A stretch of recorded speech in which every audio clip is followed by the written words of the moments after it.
Honestly, Startup Weekend. If you have to ask me what the biggest and best thing that comes out of Startup Weekend is the ability. It's like an active interview, a co-founder interview. Noam Wasserman recently came out with the book, The Founder's Dilemma, which I would recommend to anybody, and it really highlights something that we've seen anecdotally, but teams are probably one of the most important aspects in the early stages of a company.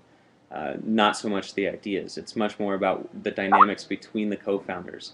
So how do you find the right co-founders is a really tough question. It is that co-founder dating process that you have to go through. You have to make sure that you're working with other people that have complementary but not similar skill sets to yours most of the time.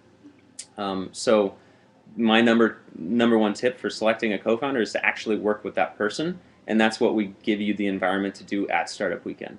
And make sure you're not just working with them for a day. It's an extended process.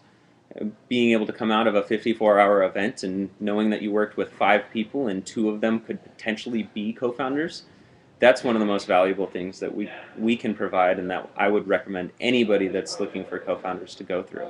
And we've seen hundreds of people go to Startup Weekends, and they'll go over and over and over, and they'll fly from city to city because they're looking for those co-founders.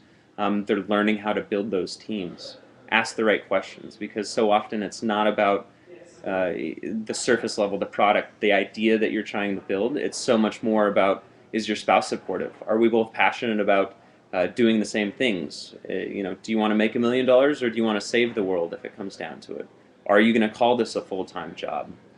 So many of those real team, fundamental human issues are so much more important than the idea and instrumental in selecting a good co-founder.